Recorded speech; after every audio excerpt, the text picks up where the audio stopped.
Hello दोस्तों, welcome my YouTube channel Kumar Manish education में आपका बहुत बहुत स्वागत है। हम फिर से एक नए टॉपिक के साथ आ चुके हैं, नई वीडियो के साथ आ चुके हैं।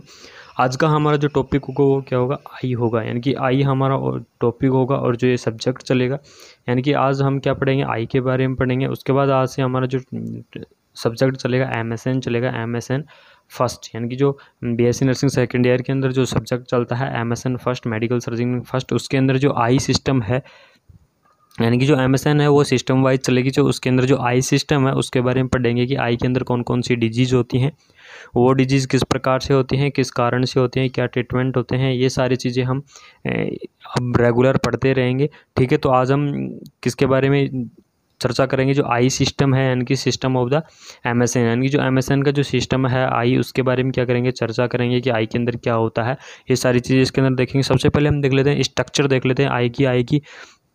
कोई भी डिजीज़ को स्टार्ट करने से पहले उसकी जो थ्योरी होती है उसको हम अवश्य देख लेते हैं। तो सबसे पहले हम आई के बारे में जान लेते हैं कि जो ह्यूमन आई की जो एनाटॉमी होती है वो क्या होती है, ह्यूमन आई के अंदर कौन कौन से पार्ट होते हैं, वो पार्ट क्या काम करते हैं, ये सारी चीज़ें इस वीडियो के अंदर देखते हैं। सबसे पहले हम देख लेते हैं ह्यूमन आई एनाटॉमी। यानी कि ह्यूमन आई की एनाटॉमी, यानी कि जो मानव हुआ मनुष्य होता है उसकी जो आई होती है उसकी स्ट्रक्चर किस प्रकार से हो जाती है, किस प्रकार से होती है, आँख की स्ट्रक्चर किस प्रकार से होती है, और उसके अंदर कौन कौन क्या क्या चीज़ें देखने को मिलती हैं। तो सबसे पहले हम देख लेते हैं, आप सभी को ये आई की स्ट्रक्चर दिख रही होगी। यानी कि ये क्या होता है, एक आई की स्ट्रक्चर है। और इसके अंदर सबसे पहले अब मैं एक चीज़ आपको बता देता हूँ कि जो आई के अंदर क्या है क्या नहीं है। सबसे पहले आप देख लीजिए, आपको ये स्ट्रक्चर दिख रही होगी। यानी कि यहाँ से लीजिएगा, जो ये स्ट्रक्चर दिख रही है आपको, लाइन बाय लाइन समझते जाना। जो आपको ये स्ट्रक्चर दिख रही है ना इस टाइप की, यानी कि किस टाइप की बताऊँ, वाइट कलर की जो स्ट्रक्चर दिख रही है, इसे हम क्या कहते हैं, कोरोनिया के नाम से जानते हैं। यानी कि जो ये स्ट्रक्चर दिख रही है इसे हम किस नाम से जानते हैं, कोरोनिया के नाम से जानते हैं। अच्छे से देख लेना। उसके बाद जो आपको ये स्ट्रक्चर दिख रही है, जो ये स्ट्रक्चर दिख रही है, ये इस स्ट्रक्चर, यानी कि इस प्रकार की स्ट्रक्चर होती है दोनों तरफ, इसे हम कहते हैं आइरिस के नाम से जानते हैं। ठीक है, यानी कि ये मसल्स टाइप की स्ट्रक्चर होती है जिसे हम आइरिस के नाम से जानते हैं।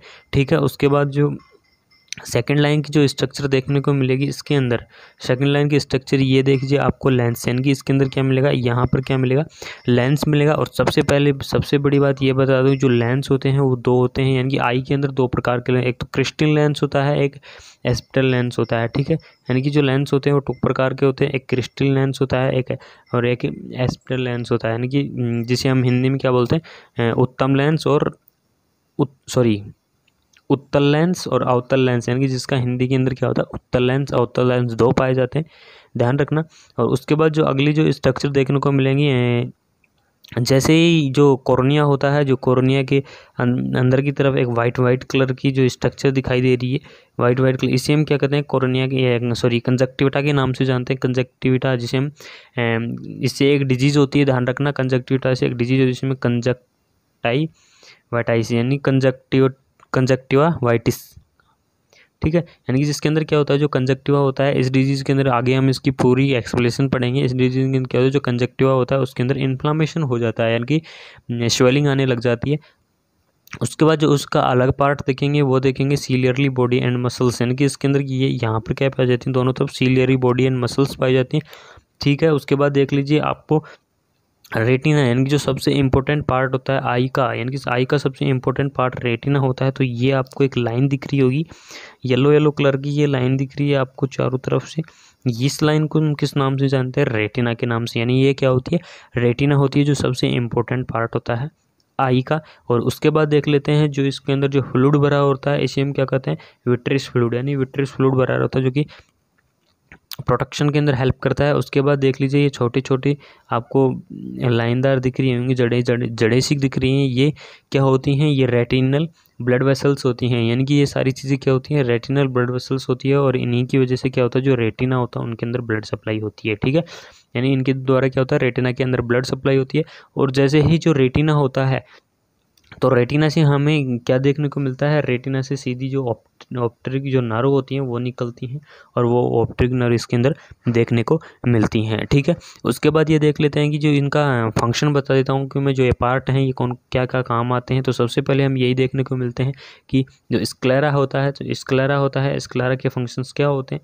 तो स्क्लेरा के फंक्शंस यही होते हैं कि जो है क्या करती है, प्रोटेक्ट करती है। इनकी एक लेयर होती है, मिडिल लेयर होती है जो क्या करती है, प्रोटेक्ट का काम करती है। यानी कि लेयर होती है जो कि प्रोटेक्ट का काम करती है। उसके बाद आइरिस आती है। आइरिस का काम क्या होता है, आइरिस का काम यह होता है कि क्या करना, जो प्यूपिल होता है यानी कि जो आइज़ होती है वो डायलेशंस और जो कंस्ट्रक्शंस होती है तो उसके आधार पर उसको मैनेज करना, या फिर जितनी लाइटिंग पड़ती है, जितनी लाइटिंग पड़ेगी उसके आधार पर उसको कम या ज़्यादा यानी जो फोकस होता है उसको कम या ज़्यादा करने के अंदर आइरिस का हेल्प होता है।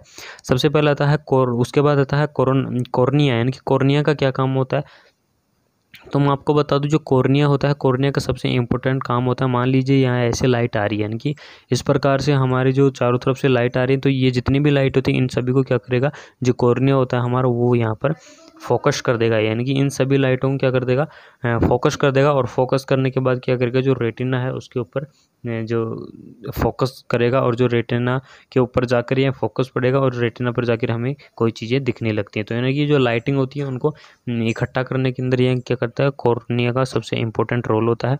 उसके बाद लेंस देख लेते हैं। लेंस के अंदर पर आपको दूर का देखना है, पास का देखना है, इन चीज़ों में लेंस काम होता है। जो दो प्रकार के होते हैं, उत्तल लेंस होता है और एक क्या होता है, अवतल, यानी कि क्रिस्टल और क्रिस्टल होता है। ठीक है, उसके बाद आता है कंजक्टिवा होता है, ये रेटिना होता है। रेटिना का सबसे इंपॉर्टेंट रोल होता है आई के अंदर।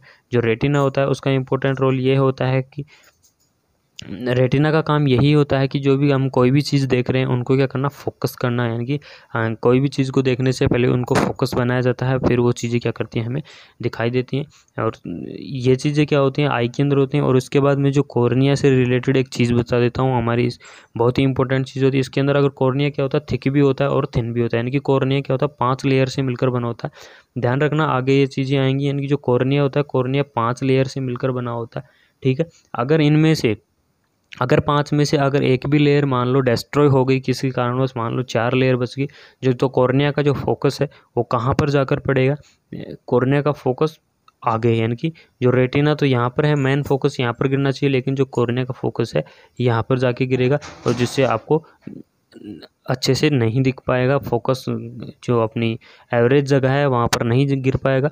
अगर मान लीजिए ये 5 लेयर हैं, अगर इनमें से थिक हो जाती है, लेयरें थिक हो जाती हैं और मोटा सा थिक बन जाता है कॉर्निया, तो कॉर्निया थिक बन जाएगा तो फोकस यहाँ से जो नॉर्मल बनना चाहिए था उससे पहले ही क्या बन जाएगा, फोकस बन जाएगा, जिससे अच्छे से नहीं दिख पाएगा।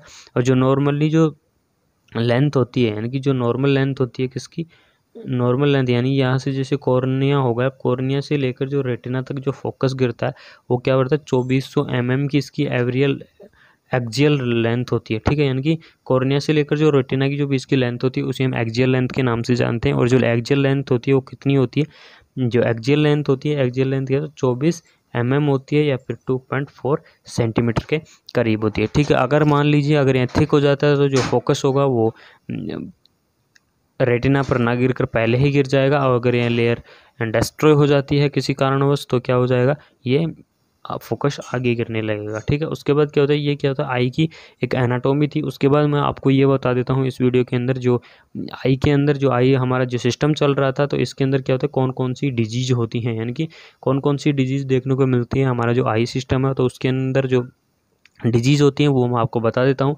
फिर इनका 1 बाय 1 क्या करेंगे, एक्सप्लेन करेंगे अच्छे से। तो हम देख लेते हैं जो डिजीज़ होती है, डिजीज़ ऑफ द आईज, यानी कि आई के अंदर कौन कौन सी डिजीज़ देखने को मिलती हैं। सबसे पहले डिजीज़ होती है कंजक्टिवाइटिस, यानी कि जो सबसे पहली डिजीज़ होगी वो क्या होगी, कंजक्टिवाइटिस होगी। उसके बाद अपाकिया होगी। कंजक्टिवाइटिस क्या होती है, इन्फ्लामेशन, यानी कि इन्फ्लामेशन ऑफ द कंजक्टिवा, यानी कि कंजक्टिवा के अंदर इन्फ्लामेशन होता है, उस डिजीज़ को हम कंजक्टिवाइटिस के नाम से जानते हैं। अपाकिया जानते हैं, अपाकिया क्या होता है, जो क्रिस्टल लेंस होता है ना आई के अंदर, ध्यान रखना, जो आई के अंदर जो क्रिस्टल लेंस होता है, क्रिस्टल लेंस वो क्या होता है, अपनी जगह से आगे पीछे हो जाता है या थोड़ा इधर उधर हो जाता है, तो उसे हम कहते हैं अपाकिया के नाम से जानते हैं। इनका जो टर्म है मेडिकल यानी कि डेफिनेशन है उनको ध्यान रखना। मैक्युलर डिजनरेशन यानी कि जनरेशन क्या होता है, इम्प्रूव हो जाता है, उसे इस कारण से होता है। ग्लूकोमा क्या होता है, यानी कि सबसे जो ग्लूकोमा होता है वो आईसीपी के एबनॉर्मल होने के कारण होता है, यानी कि इंट्राक्रेनियल प्रेशर, यानी कि इंट्राक्रेनियल प्रेशर के कारण यानी कि एबनॉर्मल हो जाएगा, उसके कारण क्या होगा, ग्लूकोमा देखने को मिलेगा। उसके बाद जो अगली डिजीज देखने को मिलेगी वो होती है मायोपिया। मायोपिया क्या होता है, नियर साइटनेस, साइटनेस नियर, यानी कि अगर नियर साइटनेस होती है तो उसे हम क्या कहते हैं, अपा क्या कहते हैं, नियर साइटनेस का मतलब पास का दिखना, दूर का ना दिखना। और उसके बाद अगला जो डिजीज़ होती है वो होती है हाइपरट्रोफिया, हाइपरमेट्रोमिया, सॉरी हाइपरमेट्रोमिया मतलब होता है लॉन्ग साइटनेस। लॉन्ग साइटनेस का मतलब पास का ना दिखना, दूर का दिखना। और जो मायोपिया होता है इसके अंदर पास का दिखता है लेकिन दूर का नहीं दिखता है। और उसके बाद जो अगली डिजीज देखने को मिलेगी वो कैटरेक्ट होगी, सबसे इम्पोर्टेंट डिजीज, यानी कि जो आई सिस्टम होता है उसकी सबसे इम्पोर्टेंट डिजीज होती है कैटरेक्ट होती है। और कैटरेक्ट से ही क्वेश्चन बनते हैं और कैटरेक्ट से ही क्वेश्चन आते हैं, ठीक है। और इसके अंदर क्या होता है, जो आई होती है उसके अंदर क्या होता है, क्लाउडी टाइप के डेवलप हो जाते हैं, यानी कि बादल जैसे डेवलप हो जाते हैं, क्लाउडी टाइप या धुंधला धुंधला, उसे हम क्या कहते हैं, कैटरेक्ट के नाम से जानते हैं। उसके बाद जो लास्ट डिजीज होगी हमारे आई सिस्टम के अंदर वो होगी डायबिटीज़ रेटिनोपैथी, यानी कि डायबिटीज़ रेटिनोपैथी भी क्या होता है, एक आई डिसऑर्डर होता है। तो ये सारे डिसऑर्डर क्या करेंगे हम, जो सब्जेक्ट है हमारा MSN फर्स्ट, यानी कि जो MSN फर्स्ट का जो सब्जेक्ट है उसके अंदर क्या होगा, जो आई सिस्टम है, आई सिस्टम के अंदर क्या होंगे, ये सारे डिसऑर्डर पढ़ेंगे। और सबसे इम्पोर्टेंट डिसऑर्डर क्या होगा इनमें से सबसे इम्पोर्टेंट डिसऑर्डर होगा कैटरेक्ट। कैटरेक्ट क्या होता है, सबसे इम्पोर्टेंट डिजीज होती है आई सिस्टम की,